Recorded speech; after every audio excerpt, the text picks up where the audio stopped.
This is a Kirkendall Barrett presentation, darling. Dad is dead. There is a dog. You bought strawberries. Who do you think you are? You buy homemade bread? What are you, QAnon? What makes him happy? Not being in this movie? Not being in this movie. A lifetime of Hallmark. Well, hello, everybody. It is your favorite day of the week. It is time for another episode of A Lifetime of Hallmark, where we talk about movies on both Lifetime and the Hallmark Channel and try to make sense of them. I am Les Kirkendall Barrett. Hello, Jason Bowers. Hello, Les Kirkendall Barrett. And hello, Kurt Fitzpatrick. Hello, Les Kirkendall Barrett, and hello, Jason Bowers. And we are here at the third part of the Sisterhood of Traveling Pants without the pants. That reminds me, I know I'm interrupting, but I have to do a retraction. Yeah. I have to do a retraction. Geez, I wish I had this in front of me. But okay, so I said last episode that I had to watch the Sisterhood of the Traveling Pants. Yeah. I mean, for a podcast. I actually had to watch, what's the movie called? The Ya Ya Sisterhood. No, the Ya Ya Secrets of the Divine Sisterhood? Yeah, it's the Divine Secrets of the Ya Ya Sisterhood. That's what I had to watch. That movie was a POS. Instead of, I did not have to watch the Sisterhood of the Traveling Pants, so I got those two movies confused. Well, Kurt, you lost out there because the Sisterhood of the Traveling Pants is actually kind of cute, as opposed to the Ya Ya Sisterhood, which was insufferable. The Ya Ya Sisterhood movie is terrible. It is a truly terrible movie. I would rather watch the entire Wedding Veil trilogy again than have to sit through the Ya Ya Sisterhood movie. Wow. That's pretty. Those are fighting words. Yeah, that's a right. big statement. I've never seen Divine Secrets of the Ya Ya Sisterhood. What broadly is it about? Don't. Oh, it's a real piece of shit. It's basically okay, so have you seen Fried Green Tomatoes? Yes. Long time ago. It's basically like a poor man's Fried Green Tomatoes. Okay. Basically. Okay. Well, don't you think, Kurt? Yeah, it's kind of in that genre. It has a lot of problems. It has a Sandra Bullock. It's got a lot of good actors, but man, I don't know what went wrong. I could sum it up. It's basically like a you go girl, men suck. It's bad, but I was also offended by the movie because it's because they go through this whole thing like Sandra Bullock's mother she's I don't know, say alcoholic, but she was on pills and stuff like that. But then earlier in the movie, these people, the same people, roofie Sandra Bullock. Yes. Yeah. To get her to go visit. It's the Ya Ya Sisterhood. Is all these like old ladies are like friends with her moms. So Sandra Bullock is falling out with her mom. So the old ladies show up, they meet up with Sandra Bullock, they go out to like a bar with her and they roofie her. And then they smuggle her to smuggle. I don't know how they do it. They never explain this, but apparently they smuggle her to the airport and then she wakes up in South Carolina, wherever they are. Yeah, dude, like I'm at home. How the hell did I get home? And I'm like, how, first of all, what shitty writing? And how irresponsible could you possibly be? You're having somebody roofied, and then later on in the movie, you're showing somebody who is having mental issues, who's taking all these pills. So, see, that's the thing. So, if you're a really shitty movie, and then you're like offensive on top of that, like I'm telling you, I'm trying to watch my language, but I'm going to use the F word pretty soon if we keep talking about this. Do it. Drop the F bomb, Kurt. Do it. Go. Fuck this movie. Yes. Wasn't this the movie where one of the ladies was chewing gum all the time or something? Well, it's these great actresses. Like, well, the great Ellen Burstyn is in it. Maggie Smith is in it. Maggie Smith is in it. Shirley Knight, who also was in the Actors Studio with Ellen Burstyn. But when they're all talking, it's like it's so stagey. It's like, now my line. Was this a play or a book beforehand? It seems like it would have been. Yeah, okay. It was a book. Boy, was it lousy. Yep. Yeah. Was it Ashley Judd in it too? Yeah, Ashley Judd played the younger version. Lead with the headline. I would have known right then to avoid the movie. Really? I am not an Ashley Judd fan. You don't like Ruby in Paradise? That early work of hers? No, I didn't see it. That's good. Didn't see it. That's good. I avoided it because Ashley Judd was in it. And Ellen Burstyn was in The Exorcist. That's like one of my favorite movies. She's so great, but I guess there's only so much you can do. Well, you know, we're gonna have it. We were aiming to have a tight show tonight, and we're already off the rails. Well, let's keep it tight. Do you have any? Here we go. Keep it tight. Do you have any Blac Chyna news? Doing a piece of China. China. I'm talking China. The Blac Chyna Report. Here's Kurt Fitzpatrick. DailyMail.com. Blac Chyna has invaded Ukraine. No. Okay. Timing. I ruined the timing. Let's end it right there. That's the show. Thank you, everybody. All right. I got caught in the Ukraine. All right. Okay. So Blac Chyna, this is from DailyMail.com. I think this just came out today. All right. So Blac Chyna shows off taut body in flesh-flashing red workout gear after ex Rob Kardashian drops assault lawsuit against her. He dropped the lawsuit? What's that? He dropped the lawsuit? Yeah, apparently. My mind got stuck on the taut body in flesh-flashing red workout gear, and then my mouth just kept moving. So anyway, she showed off her taut midriff when she was spotted stepping out in sunny Los Angeles this week. Ooh, you guys may have seen her. The 33-year-old reality star put her sensational cleavage on display in a cherry. I didn't write this article. In a cherry red ribbed bralette. Bralette that matched her leggings. She swept her hair up into a crimson hat and warded off the California rays with a massive pair of gray sunglasses, accentuating her unmistakable features with makeup for her latest outing. She rounded off the ensemble with a pair of white sneakers. Rob, 34, ended the legal proceedings for the sake of the former couple's daughter, Dream, 5. She's 5 years old. Page 6 has reported. My love for Dream far outweighs my desire to proceed with my claims against her mother in a public trial, Rob told the publication on Friday. See a bunch of pictures. Okay.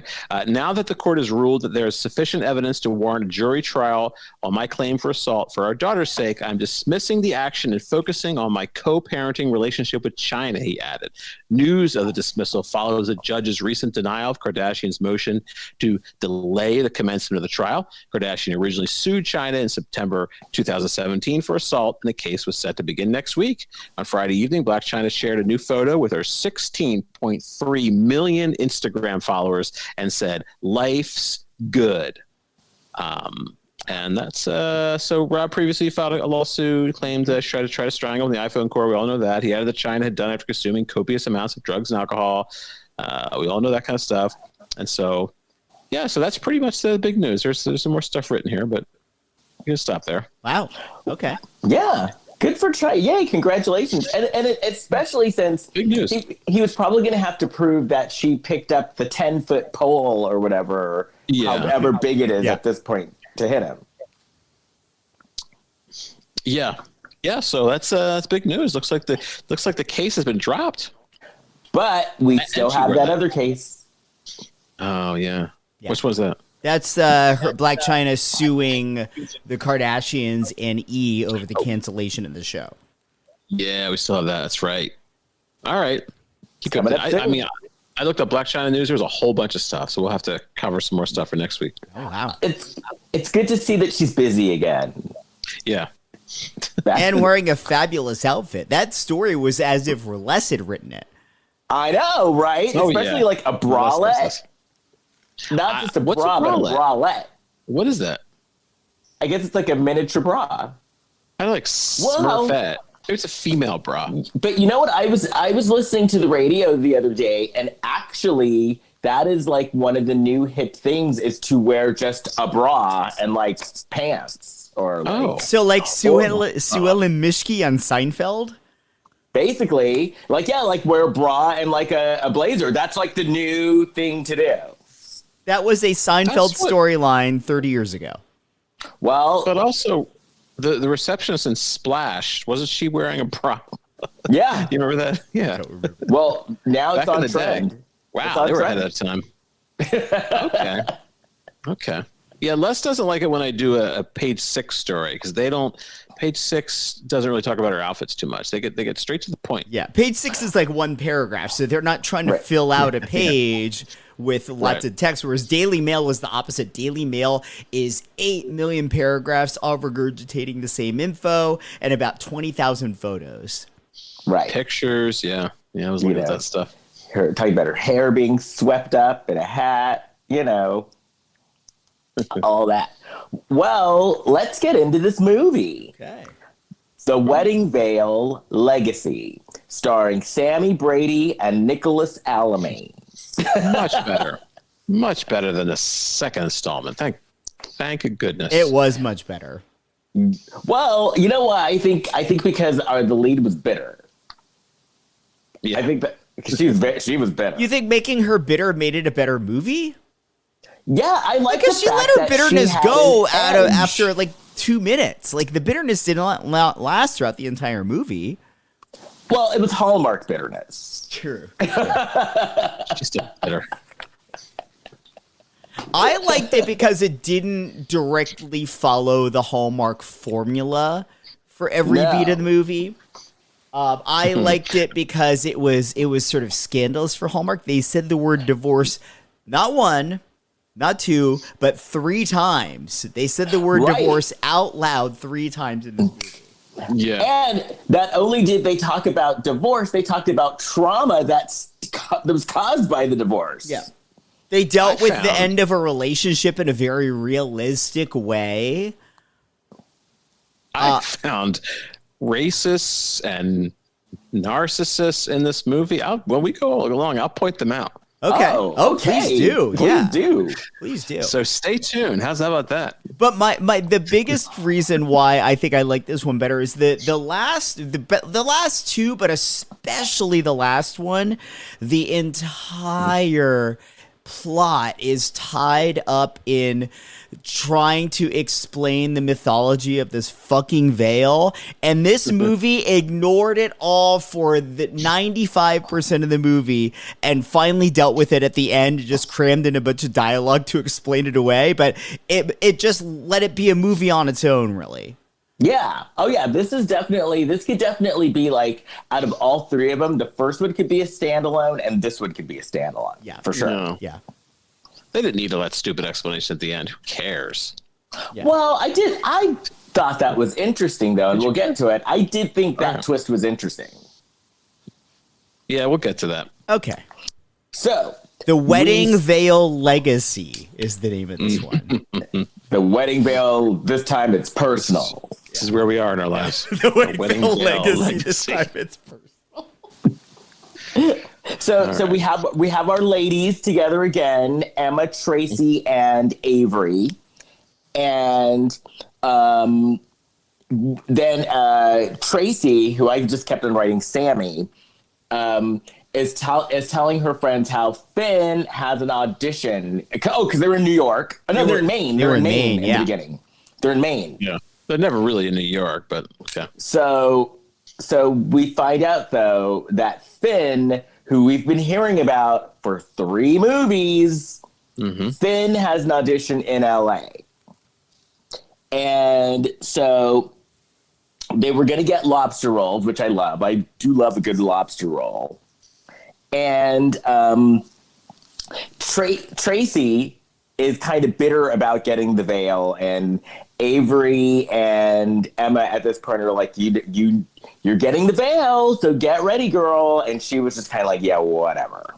Because we all know that the legend of the veil, because this is the 3rd movie, is that whoever has the veil will meet their true love. But for all of the other movies, every time they talked about that, Tracy was like, well, I have this boyfriend, Finn, so I'm good. What do you think? Go ahead, Kurt. So what do you think would be the male equivalent? Like if he had 3 guys, would it be like a condom? Like each guy like shares a condom? No, and whenever they use it, they find love. Or maybe oh man, it would be a condom, but it would never be unwrapped. It'd be like, hey, I've had this in my wallet and I haven't needed it because I found my true love and we started having kids together right away. So here you go. Here it's your turn to have the condom. Oh man, that could sell. Give an idea. And the condom, and it's kind of like Sisterhood of the Traveling Pants, because with the Sisterhood of the Traveling Pants, the pants fit the girls, even though they were different shapes and sizes. It didn't matter; the pants would fit. So, like for this, the condom, it wouldn't matter size-wise; it would fit. I don't think that the guys should try on the condom if somebody else has already tried it on. First of all, Well, second true. of all, condoms are all the same size, with the exception of the reservoir tip. We've talked about this before. Yes. We have to have this discussion again. Go back to another. Well, all right. Oh, okay. So Finn is up for this job in LA. Oh, this is what I was going to say. Because we don't meet Finn until this movie. We didn't meet him in the first two. He's just sort of talked about in very vague terms. From the previous two movies and even the very beginning of this movie, didn't you get the impression that Finn was going to be this deadbeat loser? Yes, and kind of a Tommy Lee looking, because we knew he was a musician. Yeah. So I thought he was going to be like kind of like the sexy Tommy Lee looking, or at least like Hallmark's version of Tommy Lee, who would be like, the dude from Train. You know what I mean? Right. Like it would be like sleeping on our couch. Yeah, but instead, You know who I thought was going to be? Brian Bonzel, like the current Brian Bonzel was on Family Ties. Yeah, Now he's yeah. got his face tattooed. There, he was going to come out of retirement to play Finn. I like when we find out that Finn, he's a musician, but he plays for the symphony. He plays trumpet in the symphony. And I don't know about you guys. Well, maybe not Kurt, That? but I didn't know about you, Jason. But when they showed him, I was like, wait, she's going all gaga over him? Oh, I thought he was cute. I definitely thought he was cute, but he was not at all what I pictured. He was very like clean cut and like Hallmark boring. I thought he was kind of mousy looking. No, there was a heavy build up for this guy. Yeah. Yeah, I was just like, that's it. Yeah, they should have gone with a real badass. You're right. Some tattooed, like a face tattoo. Right. When a guy has a tattoo on his face, that's a guy I'm not going to mess around with. Yeah. Hallmark That's who they is should've not got. going to show that. Well, but you know what though? Hallmark is going in a direction, so you never know. Look, Yeah, even with saying the divorce word 3 times in this movie, I don't picture Hallmark's execs being like, yeah, this is the movie where you bring out the guy with the face tattoo. Well, I mean, look at this trilogy though. First, they started out with an illegitimate child last week. True. That is true. I'll tell you what, And- people like our union information. A face tattoo guy will be Taft-Hartley into the union because there's a lot of you probably won't be able to find a lot of union people. Although I do know a guy I was doing extra work with who had a ton of tattoos. And he did have tattoos on his face, and he would get hired to play like prisoners and stuff But like also, that. like, you could if the tattoo is important to the story, you just use makeup and put one on. Right. Oh, Right. appropriation. Yeah. Appropriation. Oh, so we find out that Tracy works at actually we knew Tracy works at an auction house. And so we're at the auction house, and Tracy's working on a guest list they're having a big party for the auction house, and we meet her coworker, who I think played for my team. I think And so what too. team is that, Les? The gay team. Team Are you talking butt about stuff? Stanley? Yes. Yeah, there's one part where he's like, "Should I be jealous?" I'm like, "Of who, Stanley?" Yeah. I more. enjoyed Stanley because he was very clearly a gay character that they never even had to come out and say the words. Right. And especially when they said, "You're my work husband," I was like, "Oh, here we go." Is that a code? Well, No, but in Hallmark, they were basically trying to say, hey, if any of you think that she has good chemistry with Stanley, we need you to know right now why. right. And once again, they had a thing for turtlenecks because once again, Stanley wore turtlenecks the entire movie. He had a great jacket at one point where it was just like a nice, normal-looking blazer, but he pulled it back to put something in his pocket, and it had the nicest liner on the inside with this cool pattern on it. So I like it. So the wardrobe department is stepping it up. Yeah. Because remember, last Stanley week, styling. I paused the movie so I could take a picture so I could use it as a reference. Well, it is almost certainly the same costume designer for all three movies. Yeah. Oh, yeah. They made these movies back to back like those Back to the Future movies years ago. Yep. Back to the Future 2 and 3, right? Yep.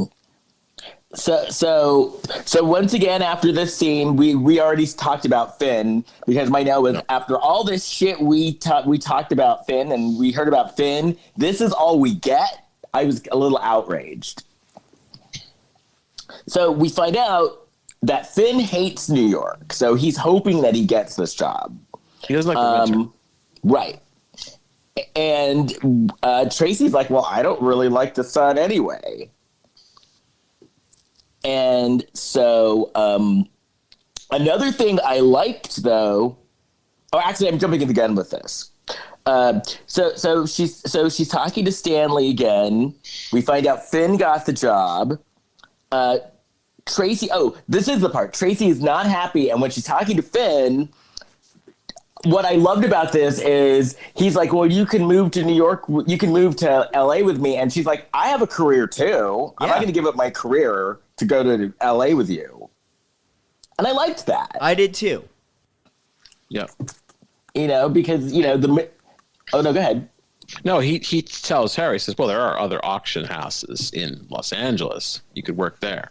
And she's like, no. She's like, she's I like it here. I love working at the Met. And that was actually when that moment happened in the movie, the light bulb came on that, wow, all three of these movies, the woman is a strong woman who likes her career and isn't ready to move out of her career just for a man. Right. So they're changing the messaging that they were giving on this channel. Mm-hmm. Mm-hmm. Because remember, a girl would give up her career in a second to go move to Podunk. And, all three of these, the women stayed in the city with their career. Right. Spoiler. Right. And in the second one, even, the guy ended up moving for her. She didn't move for him. He moved for her in the second movie. Okay. So, one other thing that I noticed, it was sly, but this movie heavily implied that Tracy and Finn were getting ready to move in together pre-marriage. Oh, they said it.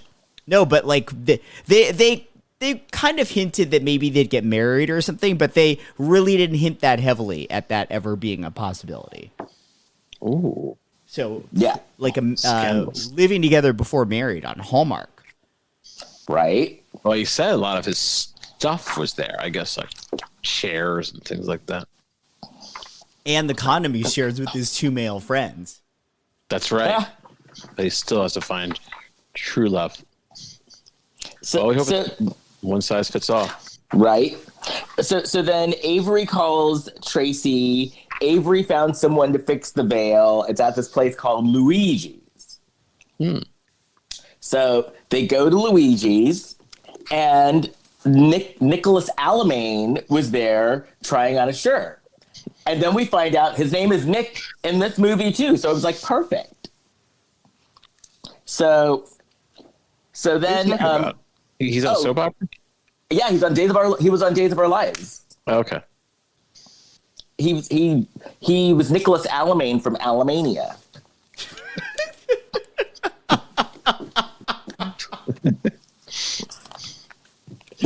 So she was late for her appointment, and Nick had showed up early, and so the guy was helping Nick, and she was like, "Well, I'm here. You need to pay attention to me." And she shows Luigi. You must like this last because they were talking about football, and you like football now. We've heard. Well, because the Rams won. Oh, okay. So that's why. Yeah, because they were talking about the Giants, the New York Giants. The Giants and the Jets. And then, so this veil, once again, Luigi like flipped out over the veil, like, oh my God, this veil is beautiful. And he takes the veil in the back. They're talking. She's talking about the legend of the veil. Nick is like, "Oh, come on, you made that up." And I like that they had like this banter going as well. Like they really bantered well together, I thought. Yeah, they did. And he sees the veil. He asks her, when is she getting married? And she's like, oh, no, I'm not getting married. And, you know, and then fills him in. And then then she asks, well, are you getting married? And he's like, well, no, I'm not getting married either. I'm the best man in this wedding.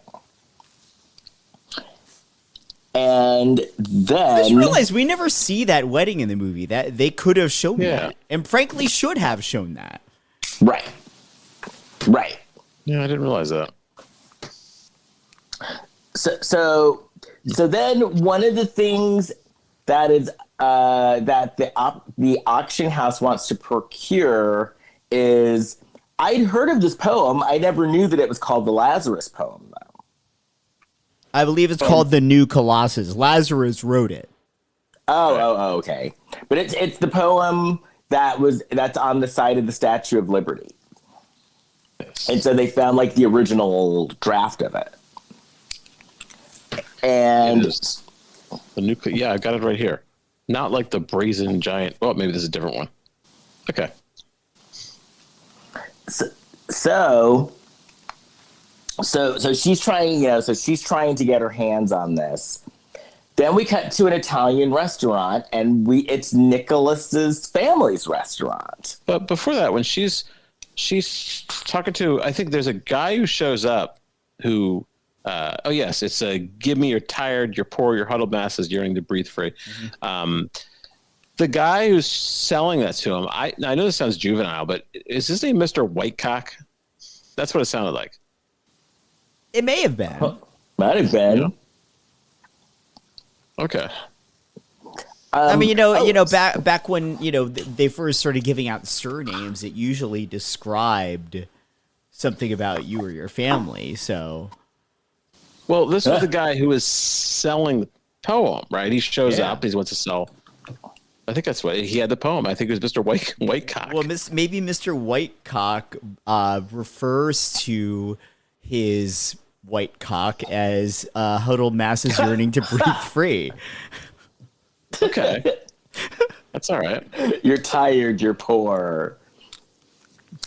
Oh, so we find out that Nick, he goes to the restaurant, his family, like his mom's there, his grandmother's there, his sister's there.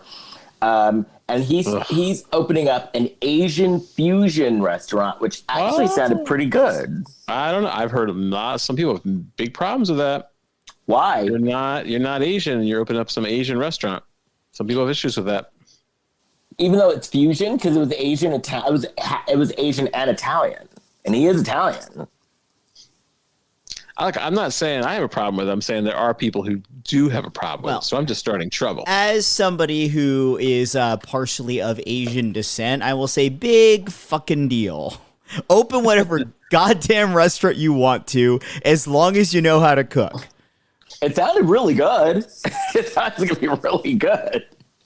Yeah, I don't have a problem. All that different cuisines mean is you use different combinations of ingredients. That's all that it means. Yeah. Look, what am I going to do if I open up a restaurant? So I'm Polish, I'm Irish. I have to have potatoes and kielbasa. You don't have to, though. That's my point. You could open up a restaurant that serves nothing but craft services desserts. Oh, man. Well, maybe that is my culture. Yeah, that is.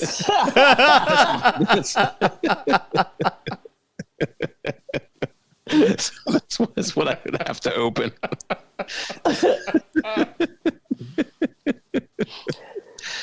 Oh, man.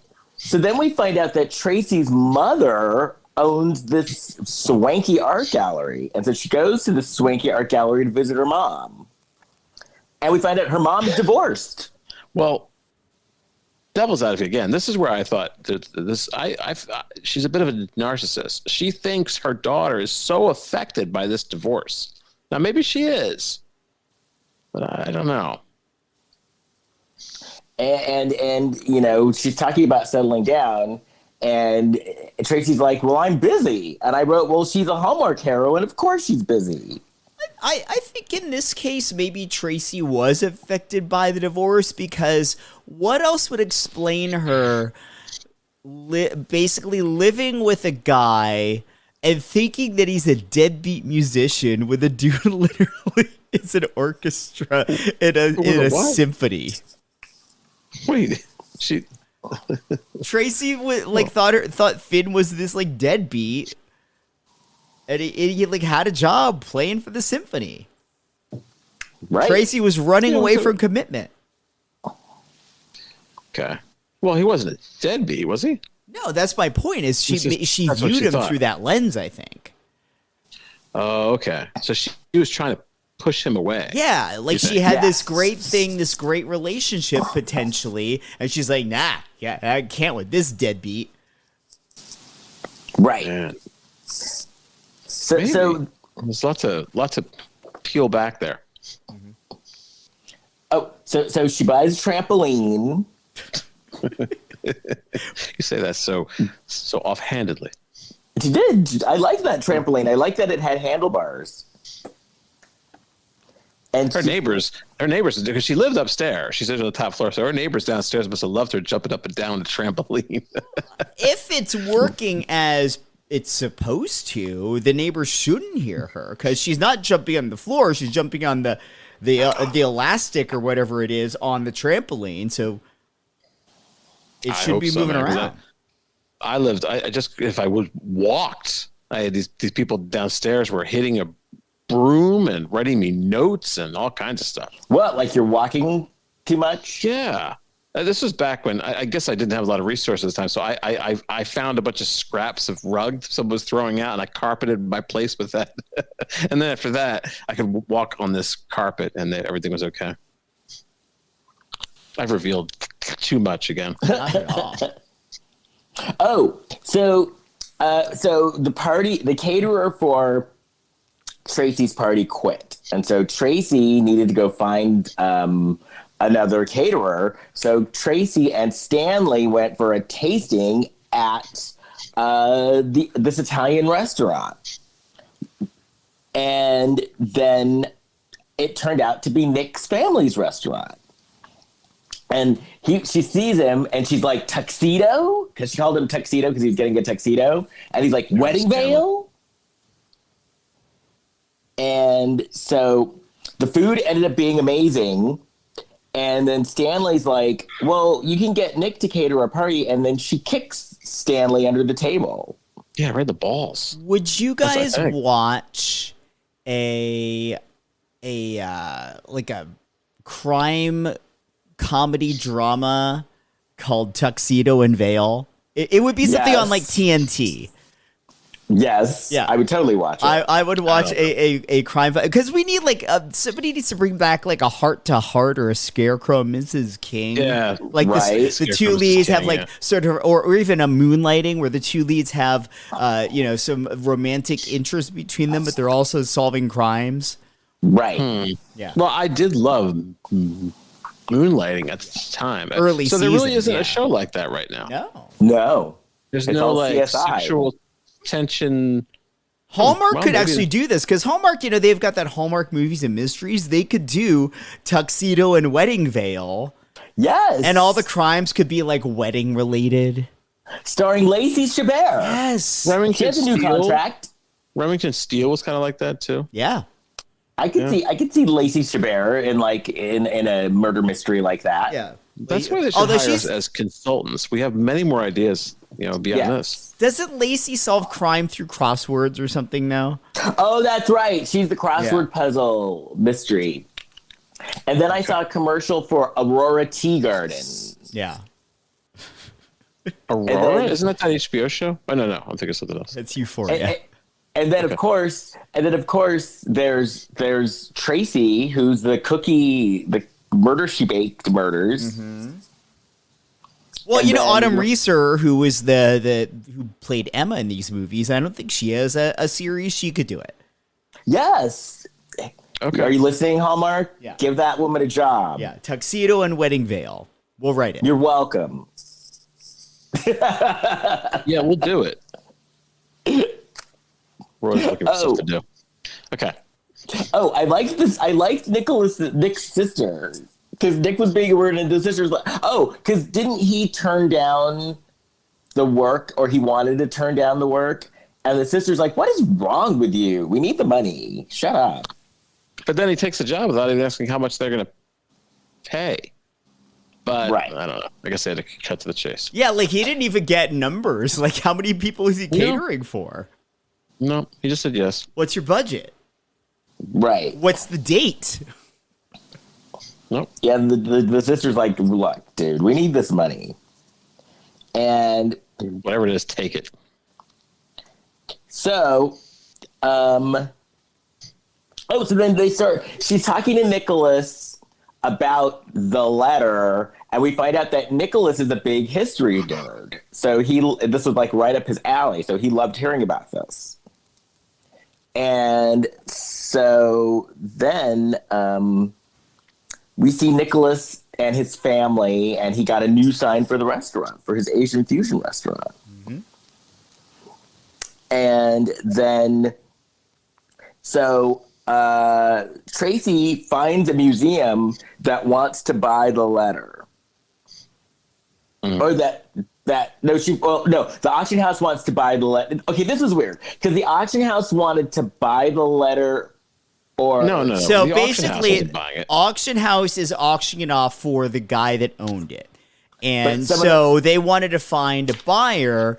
Tracy wanted to go to a museum so that people could experience this work of art.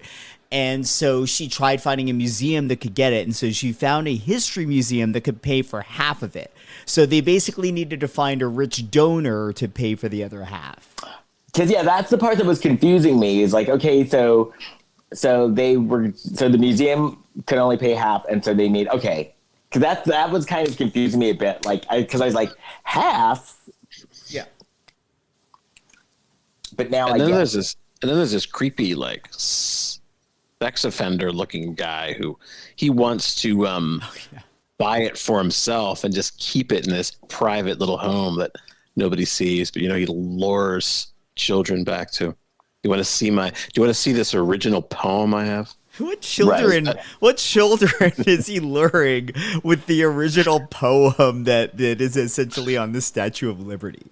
What little kid is like, oh, this is just like candy. You have a video game? No, but I have the new Colossus by Emma Lazarus, the original. Ooh! Oh, history. I love history. Dark. And I instigated this. This is deeply rooted in the fabric of our country. I liked it when Nicholas referred to Stanley as her sidekick. It's like, where's your sidekick? Another code. And then I think there's the code words around the office in Hallmark. He's our sidekick. Okay. So that means he's your gay friend. Yeah. So Nicholas made Tracy some shiitake mushroom lasagna, and that did sound good. Mushroom lasagna, maybe. She loved it. Yeah. And then, she meets Nick's sister Carly. Then they're talking. This is the part of the Hallmark movie where they're like, tell me about your past. So we find out that he has 3 sisters, and she's the only child who grew up with her mother in New York. Okay. And so I know this next part you liked, Kurt. Mm-hmm. Yeah. Because they were making, because she tells Nick about the Legend of the Veil again. And then they're making dessert. They're making cannolis. Kurt, now, did you get excited at this part? I do. Yeah, I like cannolis. Sure. Enjoy that. Right. And then as they're making their cannolis, I wrote, they gave each other the Hallmark look. Like, okay, I like you. Yeah, and then she squirted her cannoli cream all over the place. Yeah. Oh, man. Dirty in a way. There's a little part earlier than that he's so they're impressed with each other that they both know the who's on first routine. Yeah. Is that really obscure? Like, I thought that was maybe. No, I don't think so. I wrote that down in my notes too. It's one of the most, if not the most famous comedy routines of all time. And they both act surprised that the other is aware of this wildly famous piece of comedy history. I was like, man, I was like, women are impressed that a guy, if that's true, look out, ladies. He can quote Abbott and Costello. Because I know who's on first routine. Take my wife, please. Ooh, I'm really impressed with you. Oh, so then he was going to help her move some stuff. That's right. They wanted a picture. He was going to help her move stuff, right? Yeah. A rug, yeah. And so they go to her apartment, and she has a lot of rugs. She doesn't only have one rug. She has rugs. She's got like 3 or 4. I wish that somebody would tell her that Wayfair has a return policy. Right. She wants to keep them. She's got to re-gift them. Or I should say, gift them. And so, like, they're talking, and Nick tells her, "Oh, I could never see you moving out of New York," which she likes hearing that. And then, she's talking to Stanley again, and Stanley's like, "I like Tuxedo. I like him. You should go for it." That's another gossip. And then Nick actually got her a meeting with a potential investor to buy the other half of the letter. But you hear what Stanley said? He really shaded Finn. He said that Tuxedo can keep up with her, but Finn was a few steps behind her. Right? He was right. He's right. So Emma, I love this part though. Emma called, and then she sees like the rugs and stuff. And then she calls Avery, and she's like, "Oh shit, she's redecorating again. We need to get to New York now." Yeah. Because I guess whenever she breaks up with someone, she redecorates and redecorates badly. Yeah. Not just redecorates, but redecorates where she regrets it. So I want to know. I genuinely want to know. Like, what did she do? Like after the last breakup, what did her home look like? Right. Yeah. Well, they said purple. They said she painted her place purple. I'm wrong with that. Yeah. So then Nick and Tracy were going to go meet the potential buyer, and he brought cannoli for the road. And then they're talking to Bruce, who's the potential buyer. And we find out Bruce like collects the stuff, but as investments. And then they're talking more about their history, Nick and Tracy, and he's talking about Asian fusion and how his grandmother doesn't like it, and how he got into Asian fusion because of his ex-fiance. Is this where you thought that there was racism, Kurt, in the movie? No, I have to skip ahead on that one. Okay. Do you want to wait, or do you want me to give it to you now? Whatever you want.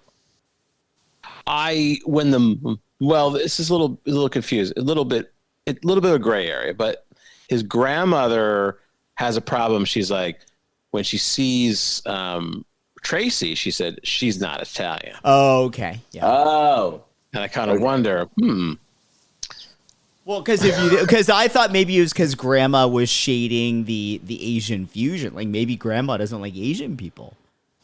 Very possible. Well, then I kind of wonder if his girlfriend, his other girlfriend was the Asian chef. She could very well have been Asian. So I think, did the grandmother have an issue with that? I don't know. Maybe. I'm just thinking Yeah. I don't know. But she had an issue with the. She just says like they put it in as a cute line, like she's not Italian. But I'm like, I know the dark road that could go down. Oh, for sure. So I'm sure behind the scenes, Nonna is using some really derogatory terms. Right. Yes. Mm-hmm. Oh. So Tracy's getting ready for the party. She's looking for outfits for the party with her mom. And the mom could smell the sex on her. Yes. You know something's up. And she finds the sexy red dress, and the mom is like, you need to get that dress. I like when Tracy was sort of second guessing it, like freaking out, and wearing this dress that fit her beautifully. It looked amazing. This really nice red. She's like, maybe I should go with this one, and pulls another red dress off the rack that looks almost exactly the same. And her mom's like, no, the one you're wearing is perfect. Right. I'm like, what was the difference? It was the same dress. That mother's doing mind games. It fits like a glove. Yeah. Oh, so then Avery and Emma then show up, and Tracy takes them to the restaurant. And they're like, oh, you like him. Oh, he's cute. Oh, look at you. And then Emma orders something in Italian. She wants to practice her Italian because remember, in the last movie, she was in Italy. And her husband is Italian. So now she thinks that she knows Italian. So she's talking to the waiter. She's bragging about how she's practicing her Italian. But the waiter actually brought a birthday cake. And so she made a mistake and said that it was Tracy's birthday. Now, Kurt, what did you think of this cake? Well, I don't like people saying happy birthday, first of all. I went to some stupid party one time in Brooklyn and let it slip that it was my birthday, and all of a sudden some asshole instigated everybody singing happy birthday to me. I wasn't happy about that. And that was the same party where I ate a piece of cake I didn't know it was a pot cake. And so I ate pot cake. They said it was, and then they said it was some kind of popcorn. Like I was eating stuff I didn't know what was. I just thought it was sweets. I got excited because I thought they were sweets, and there was a bunch of pot was in it. So I was sitting, and I don't smoke weed or anything. And I was just sitting on the couch after that, completely stoned out of my mind. It sounds delightful. I'm sorry. What was How big was your slab of cake? It was a big slice of cake. I went in the kitchen and saw this cake and got excited, and I got myself a piece. And I think there was some other dessert too. And they said, and they did tell me what it was, but I didn't. It didn't process. I just thought it was a sweet. Wow. I was in trouble that night. Were you stoned off your ass? Yeah. I mean, if it were a big piece, I imagine it was quite a big dose too. A whole piece, yeah. Yeah. Because like you'll get a huge dose off of like a tiny little piece of candy. No, I ate a piece of cake. Yeah. I'm not gonna let a piece of cake go to waste. I think they were a little surprised when I walked out of the kitchen with a full slice. they're like, and then you eat it before they like. It is the ultimate piece of meta irony. Yeah. When you get stoned, you want to eat munchies, but the munchies are, edible marijuana. So you eat it and then you just want to keep eating more. It's a big cycle. Right. That was my birthday. I'm sitting in this chair, completely stoned out of my brain. Like, Jesus. They're like, who's this guy? Timothy Leary? He's bringing a whole eating a big slice of cake. Anyway, that's how I felt about that scene. Did you like the cheesecake that they brought, though? I'd have to taste it. I'm very fickle when it comes to cheesecake. Oh, okay. Oh, really? Yeah, cheesecake has a wide range. Mm-hmm. That's fair. So I would definitely have to taste it. Oh, okay. So the ladies like Nick. They're like, we approve. You go, girl. And then is this where they have the fight? No, some fight too. Yeah. Yeah, basically, after the women left dinner, they're walking along, kind of egging on Tracy about like, oh, what's going on with you, Nick? And Tracy like wasn't having it, and just snaps at him, and she's like, you know what I want right now? I just want space. And she like hightails it into a cab and just fucking ditches him on the road. Oh, blame her. She doesn't annoy me anymore. By the way, I think I said she annoyed me. I think she won me over. Yeah. Oh, what, she yelled at her friends? I think, she's all right. I think she was justified to be annoyed with her friends, but her friends also flew halfway across the country to see her, and she's just like, see his suckers, I'm getting in a cab and going home. And to save her from herself and a redecorating accident. Yeah. She needed her space. But then they kiss and make up, and we find out that they hardly ever fought. Yeah. And their fight that they talk. I mean, we'll get to it when we get to it because it's coming up soon. Oh, so then she's Nick and Tracy are shopping for art for his restaurant. Mm-hmm. And by the way, we hadn't mentioned that earlier in the movie, and then again right at this point, they keep mentioning this pair of earrings that's at the auction house. They'll show it briefly, and they keep just sort of casually mentioning it. They're like laying the groundwork, planting the seeds for this will be a plot point that you'll need later. Right. Mm-hmm. So it's like, earrings. Yeah. Don't forget about the earrings. Yeah. So while they're looking at art, she gets a call from Luigi that the veil is ready.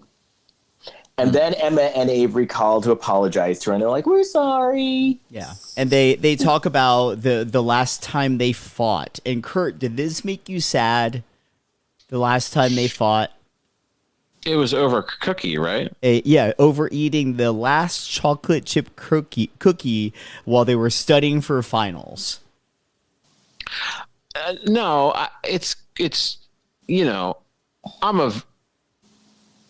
I'm a generous motherfucker, and I would let somebody have the last cookie.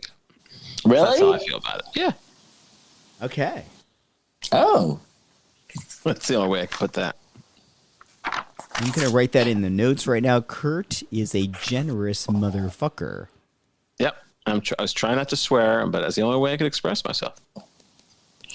So like that guy on Ted Lasso, who I guess he keeps swearing. What's that guy's name? He has that really deep voice. Roy. Roy, yeah, Roy Kent. Fuck. Oh, I like Roy. Roy could get it. He won an Emmy, I think. He did. Well, he could get more than an Emmy. So, while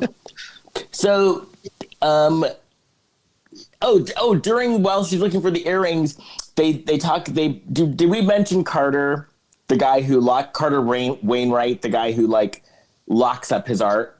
Yeah, that's the guy who's a child molester. Right. Alleged.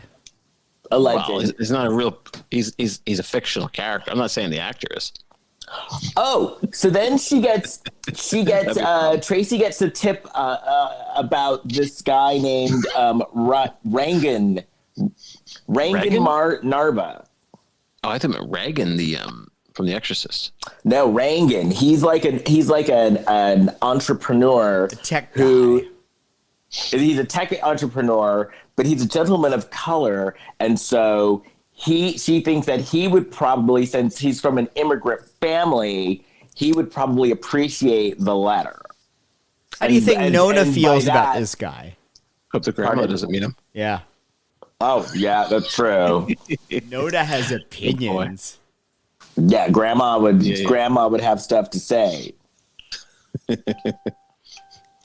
So then she goes to his office. She has a meeting with him. So she goes to his office, and I would have been pissed too, because she's waiting in the waiting room, and then the receptionist comes out and says, "Oh, I'm sorry, he has to cancel." And so it's like, I brought my ass all the way over here and waited, and you're going to cancel? That's really fucking rude. That's a power move. I'll tell you something else too. She goes to meet him at 1515 Broadway in New York. Now I used to work there. That's the Viacom building. Oh. And that's not where she went. It was not 1515 Broadway. There's no outside elevator at that building. Nope. But that's where, in fact, people from our generation might remember, or younger, might remember Total Request Live. Used to be right there at 1515 Broadway. But yeah. So yeah. So well, you know what they shoot in that studio now is The Daily Show. Well, I said I used to work there. I worked at that address at Viacom for a while. So I can tell you that's not what they showed is not 1515 Broadway. So then she's walking with Tracy and Nicholas are walking, and they're talking about places they haven't visited yet, and they're eating pizza, and they're getting along, having a nice conversation, and then they almost kiss, like they almost do, but then they don't. Then I guess it's the next day. Tracy calls Emma, and she's talking about how in love that she is, and Emma's thinking, "Oh, Nick," and Tracy's talking about her furniture, the rug. Why don't? Oh yeah. So then, why don't these people ever get laid? Like he's doing everything. He's delivering rugs to her place. He keeps getting in her place. He's a hot guy. He's literally laying carpet. He's laying. Right. So there's laying going on. I don't know what's going on. And filling her cannoli. Right? Yeah. Oh. Getting splattered by cannoli. Yeah. Everyone's getting splattered by cannoli. You gotta be careful with that. You don't want to have that nice sweater on. That kind of thing happens. Oh, and before she was with Nick, Tracy had the oh gosh, what was his title in the orchestra? It was principal trumpet. She had principal trumpet. Yeah, you got a real kick out of that. What? I don't know. It sounded funny when he said it. Principal. Well. Oh, so we find out that Nick's family is very nice, and they feed the homeless, and that looked like good food they were feeding the homeless. Were they? I don't remember that. I don't know that they were homeless. I think that it was probably like a senior center or something. Okay. They were volunteering in some form, though. It was a volunteer thing. Yeah, because they're all sitting outside on park benches. Is that what that was? Yeah, that's why she was like going around serving people. No, I thought it was like an outdoor restaurant they had. All right. We skipped over some scene where they had hors d'oeuvres. I don't know if this is important to the plot, but apparently there was a scene where the people were eating hors d'oeuvres. That was okay. Oh, well, the next scene they were making sloppy joes, and he added cumin to her sloppy joes, and she acted like it was like the second coming. Yeah.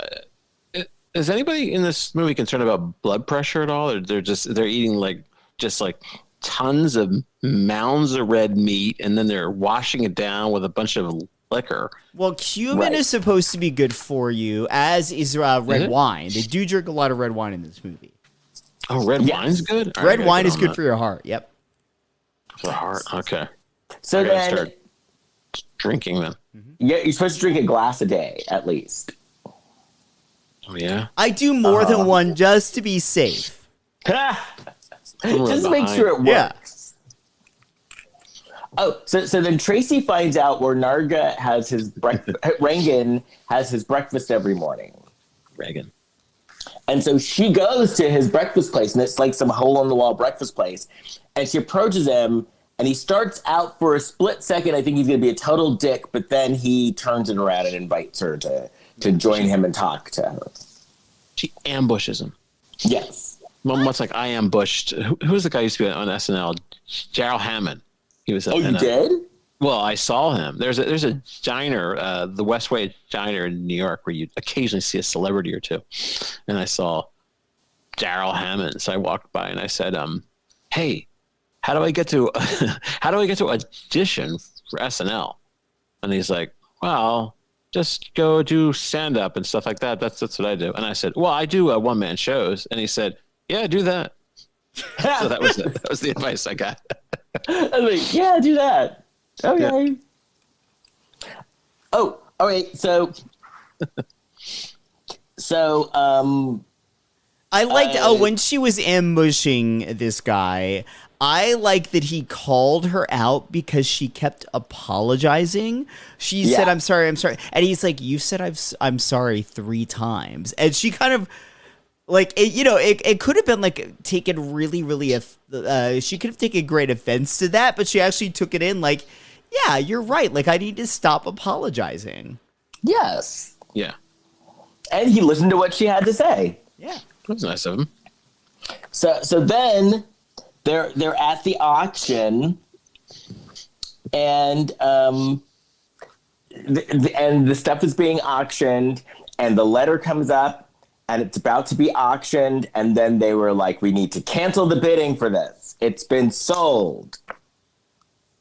And they're like, oh my God, we saved the letter. Yay! So Rangan came through. Yes. And the guy who hides things in his house, he looked really disappointed. Oh, he was very pissed. Oh. Yes, scowl. He needs someone to lay his carpet. He really does. Yes. So then Nick I'll get those kids in with my original galleys of Ulysses. That'll lure them in. So then Nick and Tracy were so happy that they kissed. And then Tracy started flipping out, and she's like, well, first of all, this was definitely scandalous because it was before the end of the movie that they kissed. Yeah. Yeah, there's quite a bit of the movie left yet. Yeah. Yeah. And so then she's like, we need to slow down because of the psychological effects from her parents' divorce.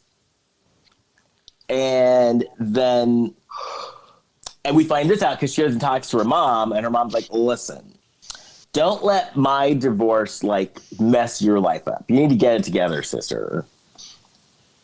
And the mom actually liked Nick. She's like, I like him. He's a great guy. He's nice to you. So get it together, girl. Yeah, she's like, he's a forever guy, unlike Finn or your dad. Right. Basically meaning like you and your dad and I just boned and then we moved on. Right. Yeah. He's not like there's that string of one night stand losers you've been with. Now this guy, he's in it for the long hump. Remember, honey, when you were little, all those benders mommy would go on? Like, none of those guys are forever guys. Some of them pretty good in bed, but I'm going to spend my life with them. Barely spent the night with them. Uncle Bill, Uncle Robert, Uncle Norman, Uncle... oh, you do remember them? Because I don't. I was blackout drunk. Oh, damn. Dark episode. Like Hallmark. Where we hit dark themes. Oh, so then Tracy goes to the restaurant. This will be the one that cancels me. And she's like, Nick, I love you, blah, blah, blah, blah, blah, blah, blah. And he's like, I love you too, blah, blah, blah, blah, blah, blah, blah. Then we cut to her wedding day. And so she's getting ready. She's doing the pre-wedding thing. And this is where his mom sees the veil, right? Or they start talking about the veil. With the grandma. Yeah, because Emma showed up and Emma starts explaining all the history of the veil, and she finds out that the lady that they bought the veil from ended up buying the veil from Ariana's daughter. Ariana's the one in the painting. And then we find out that Ariana's daughter, the daughter of the woman in the painting, her daughter is Nonna's mother. Yes. So Nick is a descendant of Ariana and Amici. From last movie. Yes. Which means that Tracy and Emma are now going to be cousins. Woo! And yeah, I'm excited about that. And Lacey was like, well, what about me? And they're No, like, she's left we're out. still sisters. She's like, oh, yeah, well, I just signed a really good lucrative contract with Hallmark. So you just have your cousins. Yeah. Yeah. And so Incestuous story. So with the veil, so then they gave the veil back to Nonna, who gave it to Nick's mom. But now that Tracy was marrying Nick, the veil was back in the family anyway. Yes. Because she's now part of the family. Yeah. And then they I said think... Now there may be 3 more weddings. They're saying the grandmother's going to get remarried, the mother's going to get remarried, and his sister's going to get married. Or maybe they meant all 3 sisters. I have a feeling, no, because they were looking, because they started focusing on the sister. That's like the camera shots of the sister. I have a feeling that this is not the last that we've seen of these movies. Oh, no, they have laid the groundwork every step of the way for there to be more of these movies. Yeah. Because I think... This is it for me. I think it did very well in the ratings. Oh, it did very, very well. Did it really? Against what? Like, what kind of ratings are we talking about here?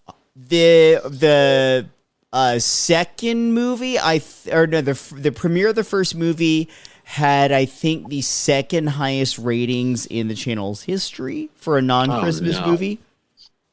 Yeah. So, like Roots, does it have that kind of? Is like the last MASH. The last MASH. But yeah, so no, it's set up, and they and at the end they really were focusing on his sister, so I could totally see it like being. But they're also focusing on laying the groundwork for these 3 to go antiquing again and find something else. Yes. Oh boy. Because they've already started planning their next trip, and they end the movie that's right. They with talked that. about the earrings. Wait, because we forgot about the earrings. He ended up buying her the earrings, and the earrings were from the painting as well. Yeah, that happens. Yep. So yeah, I don't think we're done with these ladies. Kurt. Well, all right. Kurt, would you watch another trilogy of these movies if they were, say, sharing a really fabulous cake? Yeah. Yes. Well, like I say, or I'm it's a team cake player. recipe. I will watch it, even if it's no matter what it is. I'm a team player, and I'll watch it. And I'll say this: I did not enjoy this movie. I felt this movie was certainly so much better than the second one, as I said. But it was a nice little piece of escapism. Yeah, no, I liked it. I liked this movie too. I liked it actually. Well, I liked the last one too, but of the three, I like this one the best for sure. Uh-huh. And I do like though that Hallmark that they're trying new things. Because like the sister movie with the 2 movies in one, I like that they're experimenting and trying new things. Well, clearly there's an end game of what's a way to bring these characters in there for the audience back for more and more and more and more. Right. Just from a marketing standpoint, it's smart. And now that Lacey Chabert is the queen of the channel with her new contract. Yeah. And I don't see Allison Sweeney jumping ship and going over to GAC, or what is it, GAC GAC. I don't see her. I don't see her jumping ship either. No. Well, when the Lacey news was announced this week, it was insinuated in the press that this is Hallmark's first big talent announcement since GAC started making all these moves. Right. So I can see Hallmark going, well, okay, you're taking all of our little minor ladies, but we still have Lacey, who is the queen of the genre. Yeah. Exactly. And Allison Sweeney, who is, very well known in the genre and in the soap genre as well. I think the test is going to be, is Candace Cameron Bure going to stay, or is she going to go over When there? GAC just got the rights to show Fuller House from Netflix.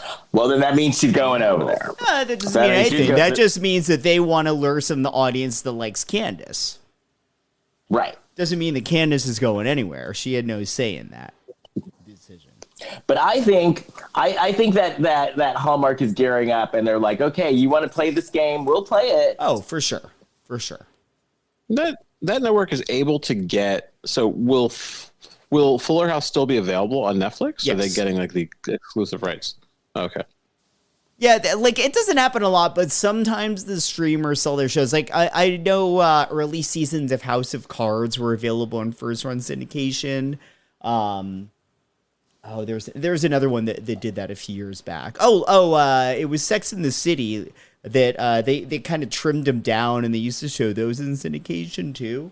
Yeah, on E, and they cut out all of the sex and swearing. Yeah.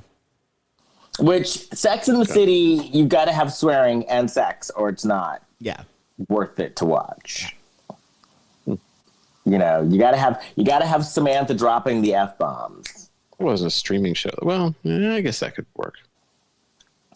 But you know, so good for Lacey. She's like, I'm still the HBIC on this channel, and there you go. Yeah. And if you want to get a hold of me, you can find me on my website, Les Kirkendall Barrett. Jason. First of all, please rate and review us. Give us 5 stars on whatever podcasting platform you listen to us on. That helps more people find the show. You can find us all on Instagram and Facebook at Lifetime of Hallmark Podcast. And you can find me on Facebook, Instagram, and Twitter at Big Shot Jason. Kurt. Okay, well, it's not recorded yet, but I will be appearing on the Shelf Shedding movie show podcast. And that is, I could put a link on my website, kurtfitzpatrick.com, when that happens. But we'll be discussing the divine secrets of the Ya Ya Sisterhood and the Hot Spot, starring John Johnson and that blonde lady, Virginia Madsen. Who did you piss off to have to watch these movies? Wow. I watched both of these movies. Damn, Kurt. And these are your friends? Says the person that makes us watch Hallmark movies every week. Yeah, who are you talking about? True. This is true. Yeah, I guess I can't throw stuff. Literally the basis for our podcast. And this is my creative outlets, watching these awful movies. I'm like, that's true. I guess I can't judge. Right. And speaking of podcasts, Les, don't you have another podcast? Yes. Thank you, Jason. If you like podcasts and if you like reality shows, I have a podcast called The Reality Reading Rainbow, where I read books written by reality stars and talk about them. And so we are winding down our talk on the book, Not All Diamonds and Rosé, that was written by my friend Dave Quinn, and it tells the history of the Real Housewives. And so give us a listen. And I think that's it. So I gotta go change. I'm going out tonight. Me too. So hey, maybe I'll see you. I'm going to bed. It'll be like when Ed McMahon. No, that's not an example, because we're not like sidekicks. But there's a story when Ed McMahon and Johnny Carson were leaving for the night. Bye. And then they see each other like a half hour later, showing up at the same party. Anyway, well, we'll talk to you next time. Bye. Bye. Bye.